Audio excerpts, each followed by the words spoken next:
সাপকে দোষ দিল।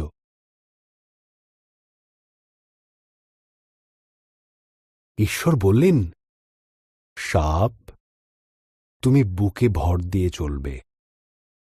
এক নারীর পুত্র সন্তান তোমাকে পরাজিত করবে।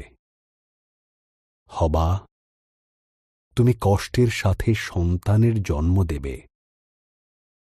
আদম, তোমাকে খাবার সংগ্রহের জন্য অনেক কষ্ট করতে হবে।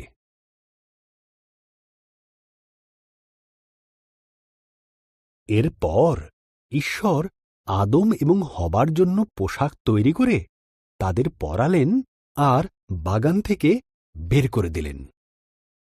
ঈশ্বর এক স্বর্গদূতকে জ্বলন্ত তলোয়ার হাতে দিয়ে সেখানে রাখলেন, যাতে তারা আর ফিরে আসতে না পারে।